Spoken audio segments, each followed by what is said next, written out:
Assalamualaikum warahmatullahi wabarakatuh. Halo, selamat siang Abang Kakak dan teman-teman semua. Nama saya Salma Hidayat Robina dengan NIM C240124177. Saya dari Praktikan Biologi Perikanan tahun 2025. Hari ini saya akan memaparkan terkait tugas pengganti Pekan ke-10 Biologi Perikanan tentang pengerjaan draft. Nah, di sini yang pertama saya akan sharing bagaimana caranya kita membuat daftar pustaka yang baik dan benar, dimulai dari daftar pustaka nasional, internasional, buku, lalu ada artikel, ada proceeding, dan lain-lain. Kita belajar hari ini berdasarkan landasan PPKI IPB edisi terbaru. Ya, jadi kita berdasarkan PPKI IPB karena saya sendiri dari IPB University. Nah, yang pertama saya izin akan share screen. Kita akan belajar cara bagaimana untuk membuat sebuah daftar pustaka nasional.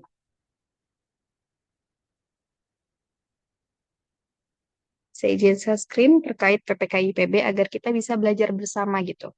Terkait PPKI yang akan dipelajari.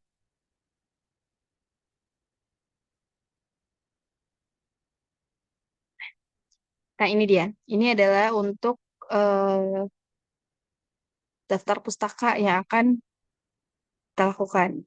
Ya, pengutipan pustaka dan penyusun daftar pustaka. Dalam karya tulis ya atau karya seorang kelompok orang yang dikutip karena penulis itu ingin memperbuat gagasan gitu kan. Kan kita kalau mau membuat sebuah pernyataan gitu atau state itu kan kita harus diperkuat dengan sebuah literatur atau sebuah kajian pendukung gitu agar yang kita nyatakan itu tidak semena-mena hanya asumsi pribadi saja tapi juga ada pendukung-pendukung yang lain berdasarkan penelitian gitu ya. Nah, jadi setiap kita ingin mengkutip seseorang, kita harus tahu nih, oh orang ini namanya siapa, di tahun berapa dia mengeluarkan artikel tersebut, terus juga eh, berapa tahun terakhir mungkin yang terbaru atau yang sudah lama. Terus juga kita tidak boleh mensitasinya langsung tanpa ada parafrase gitu ya. Maksudnya tanpa ada perbedaan kalimat. Karena kalau kita mengkutip itu kita hanya mengambil poinnya saja, poin yang dijelaskan di dalam kalimat tersebut misalnya, bukan satu kalimat kita paste lalu kita taruh di dalam laporan kita ataupun state kita. Nah, itu yang salah tuh. Nah, adanya kutipan itu informasi harus dikutip dengan benar agar tidak melanggar etika ilmiah. Jadi dalam ilmiah pun kita punya etikanya gitu ya. Oke, baik. Nah, yang pertama di sini kita akan belajar terkait kutipan nasional. Oke, karena kalau di PPKI itu lumayan panjang ya penjelasannya, biar kita nggak terlalu bertele-tele di PPKI, aku hanya menyampaikan latar belakangnya. Kita langsung aja ke contohnya ya. Nah, pokoknya kalau untuk daftar pustaka itu, yang pertama itu adalah nama penulis. Nah, dan daftar pustaka itu diurutkan berdasarkan abjad gitu. Misalkan kamu punya 50 daftar pustaka atau 50 literatur, 50 kutipan yang kamu gunakan dalam laporan kamu, maka si 50 itu urutannya bukan dari yang paling awal kamu ambil dari sebuah sumber ataupun yang misalnya yang paling kamu suka gitu ya awalnya bukan tapi berdasarkan abjad atau alfabet. Misal ada Alia Welda Amaral et al. 2015. Terus ada eh, siapa misalnya? Oh, terus ada Kamila Putri Wardana 2019. Nah, yang kamu taruh itu bukan terkait tahunnya yang paling awal atau enggak, tapi terkait alfabetnya. Kan kalau Alia itu dia dari huruf A, berarti dia paling atas, lebih dulu daripada si Kamila, karena Kamila itu di huruf K gitu ya. Jadi berdasarkan alfabet dari awal sampai akhir gitu ya. Jadi jangan sampai salah lagi kalau untuk menuliskan daftar pustaka harus berurut sesuai abjad dari A sampai Z. Nah, yang pertama kan nama-nama ya. Nah, kalau misalkan nama-nama itu, semisal ada 3 orang. Kalau misalnya ada lebih dari 2 orang, itu kita pakai et al. Et al itu artinya dan kawan-kawannya atau dan partner-partnernya. Dan et al itu harus digaris miringin gitu ya. Kalau misalkan di dalam kutipan laporan kita gitu, tidak boleh tidak dibiringi gitu ya. Adapun kalau semisal teman-teman menulisnya di dalam sebuah buku apa ya, tulis tangan, teman-teman harus menggaris bawahnya menandakan itu adalah miring gitu. Jadi kalau misalnya penulisan nama pun bukan semata-mata sembarangan langsung tulis namanya, tapi ada peraturannya. Misal Kamila Putri Wardana, berarti penulisannya adalah Wardana KP gitu ya. Jadi Wardana Kamila Putri, tapi KP-nya ini disingkat. Jadi kita hanya mengambil nama belakangnya saja. Atau contoh misalnya saya namanya Salma Hidayat Robina, berarti teman-teman kalau misalkan mau mengutip jurnal yang saya buat, tulisannya Hidayat Robina S, koma, kalau misalnya ada partner-partnernya disebutkan yang lainnya. Tapi kalau misalkan cuma sendiri ya udah langsung titik, kita lanjut ke tahap selanjutnya di daftar pustaka. Tapi kalau misalkan berdua, teman-teman tidak perlu pakai et al gitu karena memang persyaratan pakai et al itu ketika di dalam sebuah jurnal ilmiah itu mengandung lebih dari dua orang. Jadi kalau misalkan dua orang, teman-teman bisa pakai dan ataupun koma saja juga boleh gitu. Tapi yang harus di-highlight adalah penulisan namanya. Kita menggunakan nama belakang, bukan menggunakan nama depan ya. Jadi nama belakang kalau misalkan nama sebelum belakangnya itu ada dua kata atau lebih dari satu kata, berarti disingkatnya berdasarkan urutan huruf yang paling awal. Kayak tadi, Kamila Putri Wardana. K, P, Wardana. Berarti nanti saat ditulis di dalam sebuah daftar pustaka, Wardana, K, P, titik atau koma. Seperti itu. Oke, nah di sini saya sudah ada contohnya. Kita pelan-pelan saja ya, dimulai dari namanya dulu. Oke, nah nih ya. Misalnya nih, Dimenta. Jadi sebenarnya Dimenta ini bukan nama depan, bukan nama depannya, tapi nama belakangnya. Dan RH baru nama depannya. Jadi dia disingkat Dimenta, Dimenta RH, Mahrizal L, Khairul titik. Gitu. Ya, yang ini. Nah, adapun kalau semisal nanti dituliskan di kutipan laporan, itu harus diminta et al. Ya miring 2019 gitu. Et al titik. Jadi nggak ada koma, nggak pakai tambahan apapun. Jadi et spasi al titik 2019 dalam kurung. Nah, kalau semisal teman-teman mau kutipan yang langsung gitu ya, misalkan berdasarkan dimenta et al 2019, berarti urutannya berdasarkan dimenta et al titik ya et al yang miring dalam kurung 2019, bukan berdasarkan dalam kurung dulu gitu. Kecuali kalau misalkan teman-teman mau menaruh kutipannya di akhir kalimat. Misalkan hasil menunjukkan berarti yang berarti elektroforesis berjalan sesuai dengan yang seharusnya. Terus kita mau nambahin kutipan nih baru dalam kurung Hidayat Robina et al 2020 semisalnya kayak gitu gitu ya. Jadi ada dua juga nih kutipan, ada kutipan langsung dan kutipan tidak langsung seperti itu. Oke, selanjutnya penulisan tahun. Nah, ini banyak yang salah teman-teman karena memang format-format selain format IPB rata-rata di daftar pustaka pun menuliskan tahunnya itu dalam kurung gitu. Padahal kalau semisal di format IPB tahun itu nggak usah dikurungin. Jadi ketika teman-teman maaf, ketika teman-teman sudah menuliskan kutipannya di laporan lalu mau menulis daftar pustakanya, tahunnya itu nggak usah dikurung.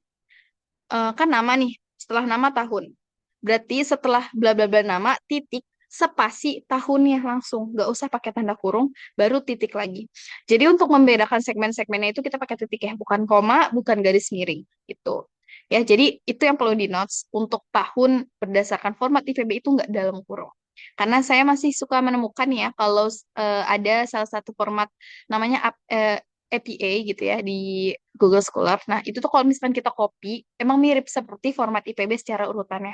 Tapi ada beberapa tanda-tanda yang salah seperti tanda kurung di tahun gitu. Kalau di IPB tidak usah ada. Terus juga setelah jurnal mau ke volume gitu ya, itu dia tuh pakai koma bukan pakai titik. Harusnya pakai titik. Kalau di IPB untuk membedakan semuanya pakai titik kecuali untuk setelah menggambarkan volume berapa, nomor nomor berapa, titik dua baru untuk halamannya seperti itu ya. Oke ya, paham sampai sini ya. Penulisan nama, penulisan tahun ya, tidak usah di dalam kurung untuk tahun dan untuk nama selalu diawali dengan nama belakang gitu. Nama belakang lalu nama depannya disingkat sesuai urutan dari awal. Dan untuk nama yang di daftar pusaka itu harus semuanya disebutkan.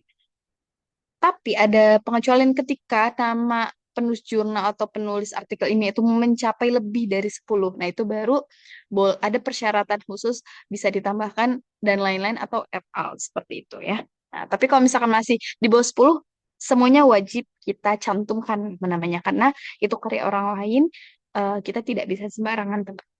Hmm. Oke, lanjut ke urutan tiga ya. Tadi pertama udah nama, kedua udah judul, ketiga lanjut ke judul. Nah, di sini juga masih ada introversi gitu ya. Kalau teman-teman lihat judul-judul di artikel itu biasanya semuanya huruf kapital ya, ataupun semua awal katanya itu huruf kapital gitu ya. Contohnya misalnya ini. Ini jurnal nasional ya yang berjudul Distribusi Nematoda Pucuk Putih di Padi Apelanchoides PCY di Pulau Jawa. Dan kita bisa lihat semuanya di kata awal depannya itu berhuruf kapital. Nah, tapi kalau semisal teman-teman mau memasukkan daftar pustaka artikel ini ke dalam laporan teman-teman, judul yang teman-teman taruh itu tidak boleh semuanya kapital ataupun tidak boleh di setiap kata awalnya itu kapital.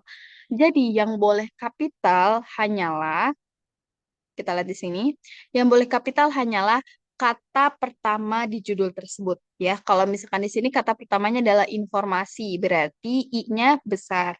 Selanjutnya tidak usah besar kecuali dia menunjukkan waktu tempat gitu ya, kota. Nah, kan kalau semisal dalam persyaratan penulisan ilmiah secara nasional juga untuk waktu, terus juga untuk nama Latin di awal itu kan harus memang pakai kapital. Nah, jadi itu hal-hal yang memang dikecualikan untuk untuk kata awal di kapitalnya. Tapi kalau misalkan tidak ada tidak ada unsur-unsur yang harus menggunakan awal itu kapital, berarti tidak usah dikapitalkan. Seperti ini misalkan informasi morfologi reproduksi dan nisbah kelamin udang mantis, Chloridopsis scorpio ya. Latreille ini adalah nama penemunya ya, nama 1828 di perairan ekosistem mangrove Belawan gitu. Nah, jadi kita bisa perhatikan di sini I-nya itu besar ya karena dia utama banget di awal kalimat.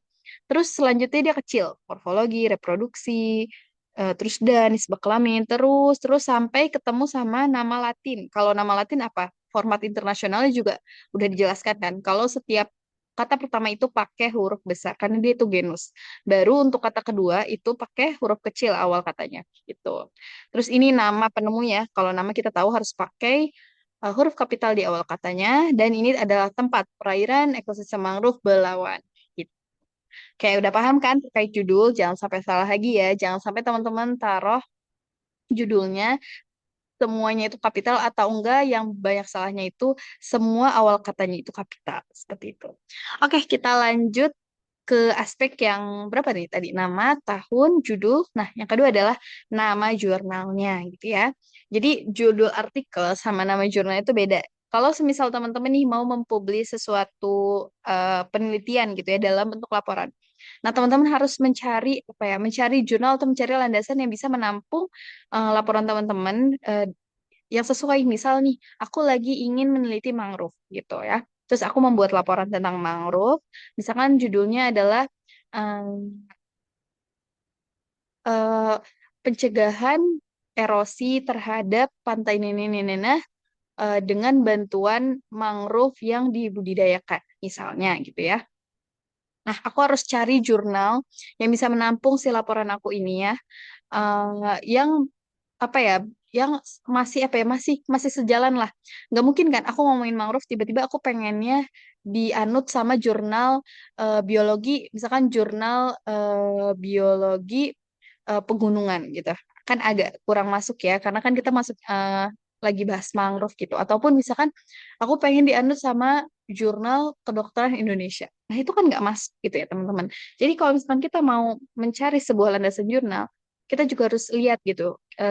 Kita harus selinier lah dengan pembahasan yang kita berikan.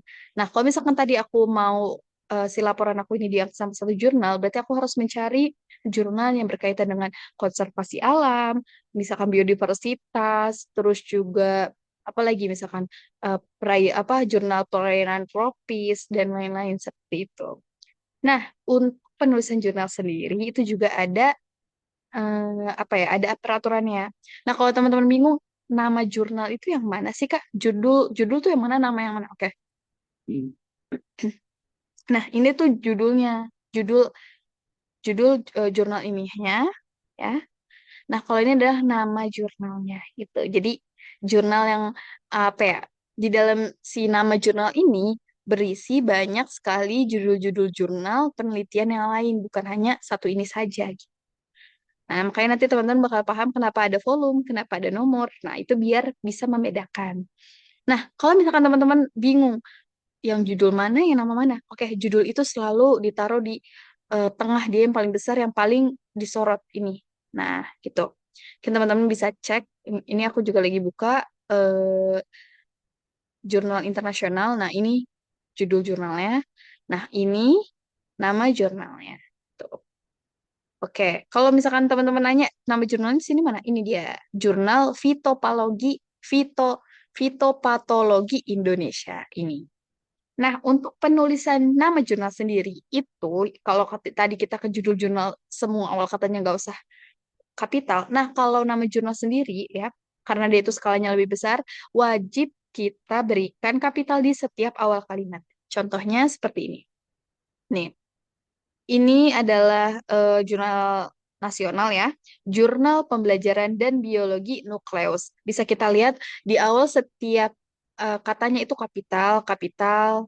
Ini juga kapital kecuali dan ya, karena dan itu apa ya, kata kata sambung ya, dia tidak ada keharusan untuk dikapitalkan gitu ya. Terus titik biasa kan, kalau misalkan mau membedakan kita titik gitu.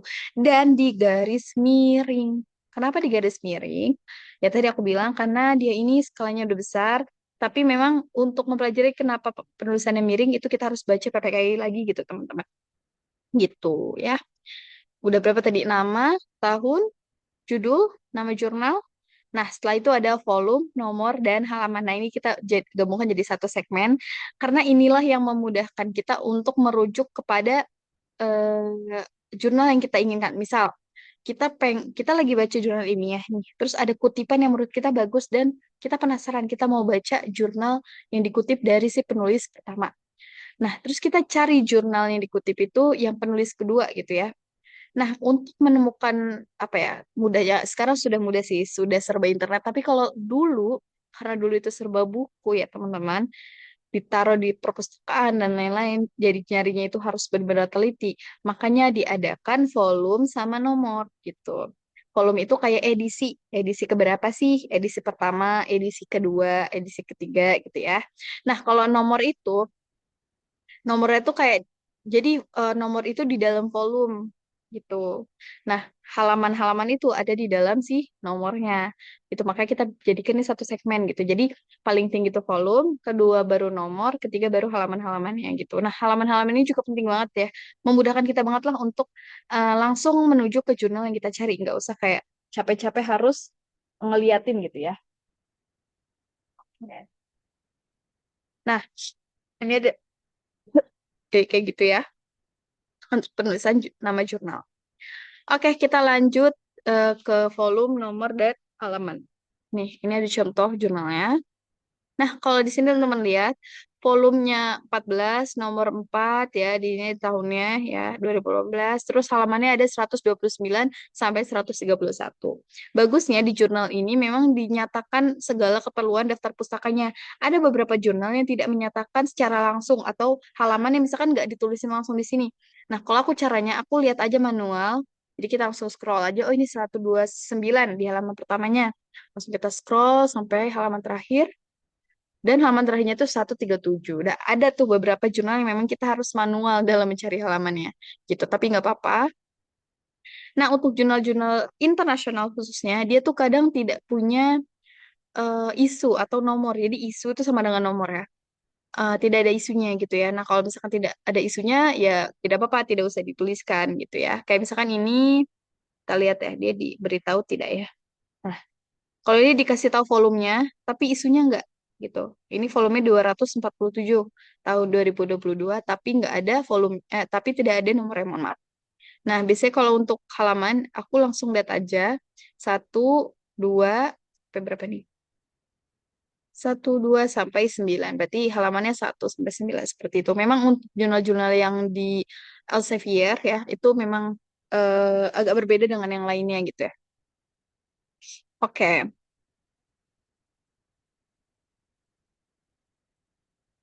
Nah, jangan lupa untuk penulisan nomor, untuk penulisan volume itu angka biasa aja. Misalkan volume 20, tulis aja 20 setelah titik spasi gitu, 20 langsung.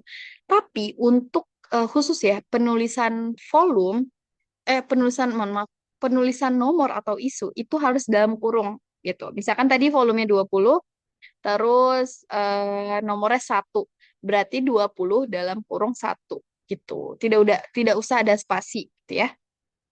Setelah itu baru titik 2 halamannya pakai strip ya, gitu. Nggak usah kayak pakai kata-kata misalkan 24 hingga 33 nggak usah pakai strip aja gitu. Jadi misalkan tadi kalau di sini contohnya itu berarti menunjukkan dia volumenya 5, nomornya 2 ya dalam kurung, terus titik 2 baru halamannya. Halamannya dari 24 sampai 33. Ya. Nah, lanjut.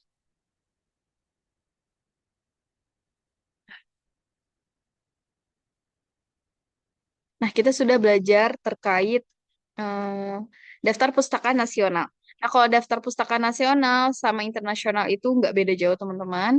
Yang membedakan hanyalah paling ya dari namanya aja sih.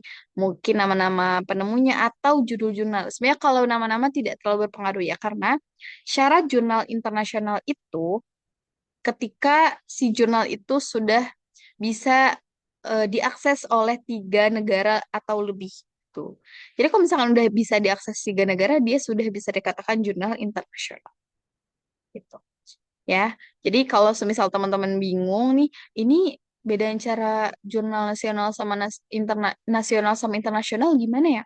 Apa yang internasional yang dari orang bule aja atau orang luar Indonesia? Enggak juga ya teman-teman. Banyak kok orang Indonesia yang udah keren-keren ya, peneliti-peneliti kita yang memang publishingnya itu sudah sampai internasional. Ya, jadi itu bukanlah suatu parameter untuk mengukur apakah ini jurnal internasional maupun nasional gitu. Ya.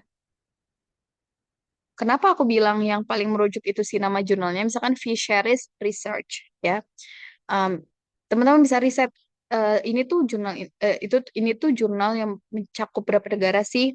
Terus yang bisa diakses di mana sih? Nah, rata-rata kalau yang di Science Direct itu jurnal internasional. Makanya aku suka banget kalau misalkan disuruh nyari jurnal nasional internasional, aku carinya di Science Direct karena berlimpah banget jurnal-jurnal di sana. Apalagi kalau misalkan teman-teman udah buat akun ya, banyak jurnal-jurnal yang open access. Nah, kalau misalnya untuk jurnal nasional, ya jurnal nasional juga dilihat tuh, misalkan ini jurnal pembelajaran dan biologi nukleus. Teman-teman harus cek juga ini apakah jurnal nasional atau internasional. Oh, ternyata nasional karena misalkan dikeluarkan oleh salah satu institusi pendidikan di Indonesia misal seperti itu. Nah, jadi nggak ada bedanya malah ya untuk jurnal internasional maupun nasional. Kita lanjut untuk belajar cara menulis daftar pustaka, buku, ya. Buku, oke. Nah, kalau untuk menulis buku, itu ada perbedaannya. Ada sedikit perbedaan dibandingkan menulis jurnal di daftar pustaka. Ini aku ada contohnya. Untuk urutannya itu nama, tahun, judul buku, kota penerbit, dan siapa yang menerbitkan. Nah, lumayan beda kan ya? Nah, yang pertama ada nama. Nah, kalau untuk penulisan nama sendiri itu mirip sama penulisan nama ketika kita ingin menulis daftar pustaka jurnal ini ya. Jadi pasti kita ambilnya di nama belakang, terus nama depannya kita singkat gitu ya. Pun kalau misalkan dia ada lebih dari satu penulis, ya kita tuliskan semuanya. Kalau dikutip, kalau misalkan ada lebih dari 2, kita pakai et al. Sama aja sebenarnya. Tidak jauh beda untuk penamaannya. Untuk pengutipannya pun seperti itu. Nah, kalau di IPB sendiri ada peraturan ketika kita ingin mengkutip sebuah jurnal atau artikel ilmiah, itu tuh maksimal banget 10 tahun terakhir penerbitannya. Berarti kalau misalkan sekarang tahun 2025, teman-teman maksimal banget bisa akses jurnal. Sekarang kan November ya, November akhir. Berarti teman-teman maksimal banget bisa akses jurnal 2015 sekitar bulan November sampai Desember gitu. Nah, ya, sampai sekarang gitu ya 2025. Tapi kalau misalkan nanti teman-teman ya apa mau ngutipnya tuh pas tahun 2027 misalnya berarti kan eh, kita bisa mengutipnya dari tahun 2017 atau 18 sampai 2027 itu gitu ya. Nah, kalau untuk buku sendiri nih, kalau buku sendiri ya, karena dia itu cakupannya lebih luas, dibebaskan. Jadi tidak ada keterbatasan tahun yang harus kita gunakan untuk mengkutip sebuah buku gitu. Ya. Jadi ini aku pakai buku di 2009 dan untuk kalau teman-teman mau mengkutip ya itu nggak masalah banget gitu. Nah, tadi ya untuk urutannya pertama nama ya namanya sudah seperti biasa ya, tadi udah diajarkan juga, lalu kedua yang tahun. Tahunnya juga sama, tidak dalam kurung. Nah, yang ketiga itu langsung judul buku. Kan kalau tadi kita ada judul jurnal sama nama jurnalnya, ya kan? Nah, kalau di buku itu karena ada judul bukunya aja, langsung kita tulis judul bukunya, ya. Gak usah apa subbab bukunya, gak usah langsung ke judul jurnalnya. Dan ini pun digaris miringin dengan per kata depannya itu adalah huruf kapital gitu. Kayak misalkan ini buku ekosistem perairan, ya udah tulis aja ekosistem perairan dalam garis dalam miring, lalu setiap awal katanya itu adalah huruf kapital. Ini aku ada contoh di sini ada buku biologi perikanan. Nah, ini biologi perikanan, berarti teman-teman kalau misalnya mau apa namanya? Mau nulis judulnya, ya tulis aja biologi perikanan ya. Dengan B-nya itu kapital, P-nya itu kapital, sisanya kecil dengan garis miring. Seperti itu, gitu ya. Oh ya, untuk penulisan nama di jurnal ataupun di buku itu tidak perlu pakai gelar ya, teman-teman. Jadi cukup nama aslinya saja. Tuh, jadi kalau misalkan dia ada SPD atau SPI dan lain-lain, itu tidak usah dicantumkan. Oke. Nah, kita lanjut ke penulisan proceeding. Nah, proceeding juga ada bedanya nih, ya. Tapi untuk nama, tahun, ya, terus judul, itu masih sama nih. Ya, untuk namanya biasa kita menggunakan nama belakang, terus nama depannya disingkat, terus habis itu udah tahunnya. Setelah itu, setelah tahun, itu ada judulnya ya seperti biasa tahunnya tidak usah digaris di dalam kurung. Terus ada judulnya nih, misalkan ada contohnya nih, status fungi mycorrhiza arbuscula pada suksesi lahan pasca tambang timah di Bangka. Titik. Percepatan sosialisasi teknologi ini mycorrhiza untuk mendukung revitalisasi pertanian, perkembangan dan kehutanan. Kongres dan Seminar Nasional Mycorrhiza 2, ya duanya itu Romawi, titik 2, tahun 2007 Juli 17 sampai 21 Bogor, titik koma titik 2 titik koma Bogor koma Indonesia di Bogor Semarang Biro halaman 191 sampai 159. Jadi ini tuh lebih rinci untuk proceeding sendiri karena proceeding itu kan seperti conference gitu ya. Maaf, proceeding itu kan seperti apa ya? Seperti pertemuan lah gitu ya. Bukan hanya dia ada apa ya? Seminar sidang tapi dia benar-benar pertemuan gitu. Jadi dijelaskan secara judul, terus kongres apa misalnya, seminar apa, keberapa, terus juga tahun tahun dilaksanakannya, terus juga apa sih bulan, tanggal, terus tempat dilaksanakannya itu harus jelas ya. Bahkan halamannya pun di apa ya, dicantumkan di sini. Terus, nah ini untuk artikel juga berbeda. Nah, kita bedakan artikel ilmiah sama artikel yang bisa kita lihat gitu di internet. Nah, kalau misalkan teman-teman misalkan ngambil di Fishbase ya. Sebenarnya kalau misalkan di format IPB untuk artikel sendiri aku belum terlalu paham apakah itu harus dicantumkan atau enggak. Tapi sepengalaman aku di mata kuliah biologi perikanan untuk artikel itu tidak usah dicantumkan ya, terutama ketika kita mengambil data dari Fishbase itu daftar pusaka tidak perlu gitu ya. Seperti ini misalkan. Jadi untuk si artikelnya itu harus di selain nama tahun judul dan juga si nama artikelnya itu kita harus memberikan keterangan diakses kapan, tahun berapa, tanggal berapa, bulan berapa, terus itu tuh di apa ya, di volume berapa, nomor berapa, terus dicantumkan linknya. Misalkan HTTP titik dua garis miring jurnal artikel view file dan lain-lain gitu. Jadi harus dicantumkan si linknya agar kenapa? Agar ketika orang yang membaca laporan kita pengen lihat juga nih artikelnya. Nah, nanti dia tinggal bisa klik atau cari dari si link yang sudah kita cantumkan tersebut. Gitu. Oke, berarti udah selesai nih kita belajar terkait daftar pustaka internasional, nasional, buku, proceeding, dan juga artikel.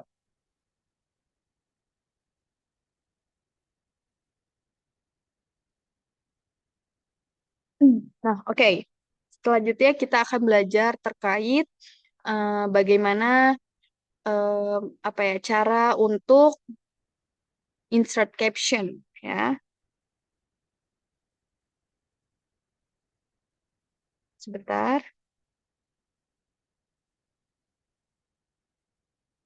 Ini saya izin buka eh,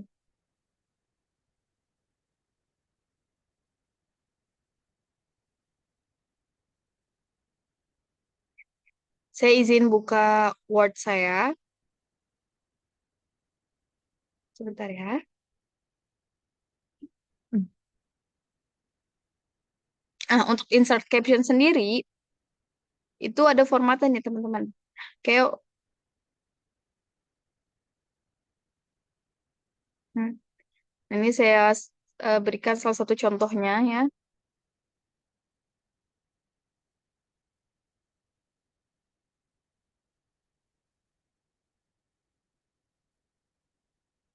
Nah, ini misalnya ada ikan di sini ya, gambar ikan. Nah, untuk keterangan gambar sesuai PPKI IPB itu 12 kali 7 cm. Jadi untuk si tinggi gambarnya itu di 7 cm dan untuk lebar ataupun panjang dari si gambarnya itu 12 cm ya. Nah, untuk insert caption sendiri teman-teman bisa klik si gambarnya. Terus teman-teman pencet klik yang kalau di mouse ataupun di layar itu pencet di bagian kanan. Nah, nanti keluar kayak gini. Nah, ini tulisannya insert caption. Nah, kenapa sih kita pakai insert caption? Sebenarnya memudahkan aja teman-teman, memudahkan si daftar si gambar ini masuk ke dalam daftar isi kita atau daftar gambar kita. Jadi tidak perlu manual kita masukkan satu-satu gitu kan. Ya kalau semisal ada 100 gambar, masih kita mau manual 100-nya itu kita masukkan ke dalam daftar gambar kita. Nah, insert caption ini memudahkan kita untuk langsung otomatis memasukkan daftar gambar yang kita sudah masukkan ke dalam laporan kita. Chat insert caption, kan teman-teman mau tulis di sini gambar satu gitu ya. Ini kan bahasa Inggris ya, figure. Gambar satu gitu ya. Terus tulis aja misalkan gambar satu ikan ekor kuis dan lain-lain. Terus baru klik oke. Nah, tapi berhubung aku udah naruh insert caption di sini, jadi aku cancel dulu aja. Nah, jadi ini adalah contoh dari si insert captionnya gitu. Ini dia. Jadi lebih rapi dan lebih tersusun. Ini juga ya. Nah, ketika teman-teman pakai insert caption, dia itu bakalan langsung apa ya? Langsung otomatis menjadi gambar satu, gambar dua gitu dengan urutannya itu udah otomatis. Oke. Nah, untuk tabel juga. Nah, ada perbedaan nih. Untuk insert caption di gambar itu di bawah gambarnya ya, teman-teman. Tapi kalau untuk tabel itu di atas tabel, bukan di bawah tabelnya seperti gambar. Itu ini ada tabelnya, tabel satu.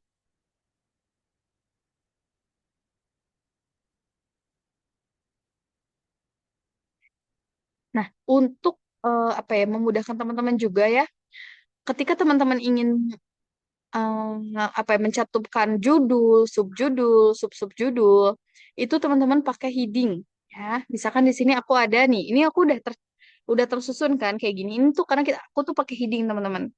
Pertama misalkan pendahuluan.